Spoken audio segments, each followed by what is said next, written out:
अस्सलाम वालेकुम। उम्मीद है आप सब लोग खैरियत से होंगे। आज एक नए टॉपिक को डिस्कस कर लेते हैं। वो टॉपिक है प्रेगनेंसी में टीके। जी हाँ, कौन से टीके लगने चाहिए, क्यों लगने चाहिए, कब लगने चाहिए और कब बंद होने चाहिए। सबसे पहले हिफाज़ती टीकों का आप लोगों ने सुना होगा जिन्हें कहते हैं टेटनस टॉक्साइड। ये 2 हिफाज़ती टीके हैं जो बहुत अरसे से, बिकॉज हम थर्ड वर्ल्ड कंट्री हैं, हमारे मुल्क में टेटनस की मोहलिक बीमारी से बचने के लिए ये लगाए जाते हैं 7वें और 8वें महीने में। पूरी दुनिया में नहीं लगते रूटीन में, जितनी भी डेवलप कंट्रीज़ हैं उनमें नहीं लगाए जाते, लेकिन जितनी भी अभी developing and third world countries हैं वहाँ पे फिर भी ये बीमारी है टेटनस की, और इसके बचाव के लिए हिफाज़ती टीके 7वें और 8वें महीने में लगाए जाते हैं। अगर किसी पेशेंट को पिछली प्रेगनेंसी में लग चुके हैं तो एक टीका भी बहुत होगा बूस्टर के फॉर्म में। नंबर 1 तो ये हो गया। इसके अलावा कुछ ऐसे टीके हैं जो प्रेगनेंसी के शुरू ही से डॉक्टर्स प्रिस्क्राइब कर देते हैं हमल को तक़वियत देने के लिए, हमल को सपोर्ट करने के लिए।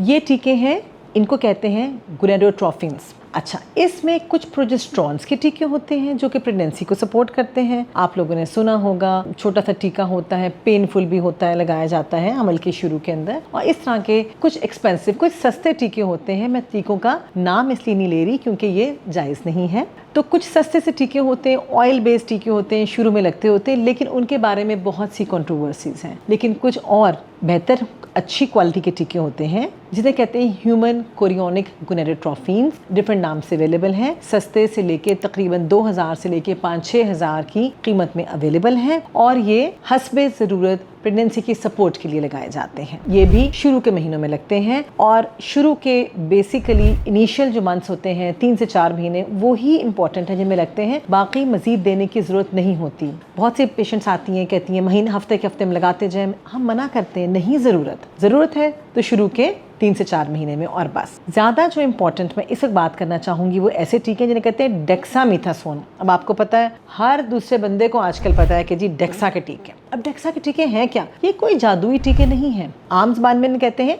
फेफड़े मजबूत करने वाले टीके। क्या ये हर एक को लगने चाहिए?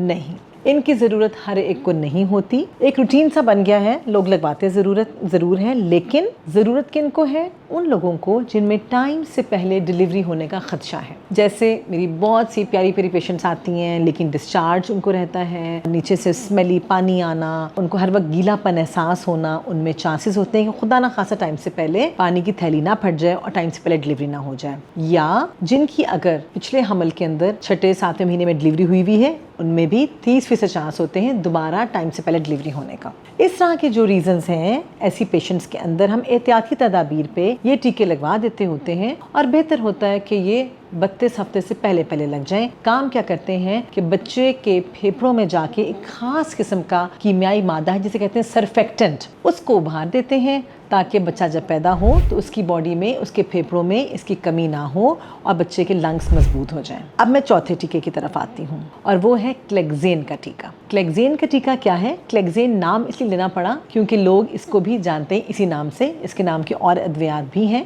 ये एक छोटा सा टीका है जो कि छोटी सी सिरिंज के अंदर प्री फिल्ड आता है, यानी कि बना बनाया आता है। क्यों देते हैं? ये देते हैं खून को पतला करने के लिए। अब आप लोग कहेंगे क्या हमारा खून बहुत गाढ़ा हो गया जिसको हम देना चाह रहे हैं? ऐसी बात नहीं है। कुछ पेशेंट्स के अंदर जिनमें पिछले बच्चे की डेथ हो चुकी होती है या बार बार हमल ज़ाया हुआ होता है, उन पेशेंट्स को हम ये टीके शुरू करवा देते हैं। टीका डिफरेंट मिकदार के अंदर आता है, यानी कि 40, 60, 80 मिलीग्राम के हवाले से, और हम देते हैं पेशेंट के वज़न के मुताबिक। मैं इस पे डिटेल बात नहीं करूँगी कि कितना देना है, क्योंकि ये डॉक्टर बेहतर आपको बताएगा आपके वज़न के मुताबिक, आपके हमल की नौइयत के मुताबिक कि आपको कितना और कब कब मिलना चाहिए। लेकिन ये टीका हम शुरू से शुरू कर देते हैं जिन पेशेंट्स के बार बार बच्चे मिसकैरेज हो चुके हैं, और कुछ टेस्ट ये जाहिर कर दें कि खून में गाढ़ापन आ रहा है, या कुछ ऐसे टेस्ट हैं जिनके ऊपर हमें पता है कि जिम टीका लगना है, उन पेशेंट्स में लगना चाहिए। ये टीका कतअन हर मरीज को नहीं लगना चाहिए। लगता कहाँ है? जिल्द के नीचे। आपने ऐसे जिल्द को उठाना है, पेट के ऊपर भी लग सकता है, बाजू पे लग सकता है। उठा के उसको 45 डिग्री के एंगल पे आपने स्किन में लगा देना है, जैसे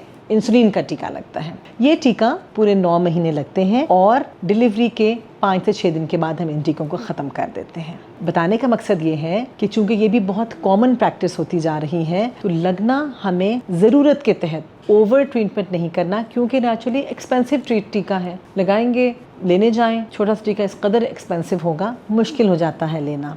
जहाँ ज़रूरत है वहाँ पे ज़रूर देना चाहिए। लास्टली, सिर्फ प्रेगनेंसी ही में नहीं, क्लेक्सेन का टीका हम अपने गायनी के पेशेंट्स में भी लगाते हैं। कौन से केसेस हैं जिनमें हम ये टीका लगाएंगे क्लेक्सेन का? नंबर 1, बेहद जो मोटापा जिन पेशेंट्स में हो, 90-100 किलो वज़न या उससे ज़्यादा किलो वज़न है, उन पेशेंट्स में ऑपरेशन के बाद। नंबर 2, वो ऑपरेशन जो कि लंबे हो जाएं, जिस तरह हमने मरीज़ का ऑपरेशन शुरू किया, घंटा हो गया, मरीज़ सीधा लेटा हुआ है, टांगों में खून जम जाता है, टांगें मूव जो नहीं कर रही, उनमें ये टीका लगना चाहिए ऑपरेशन के बाद। Number 3, cancer surgeries. ऑपरेशन हम करते हैं, बच्चेदानी का कैंसर, बच्चेदानी के मुंह का कैंसर या कोई और कैंसर, खुदा न खास्ता, कैंसर सर्जरीज के बाद ये टीका लगना चाहिए। कितने दिनों के लिए लगना चाहिए?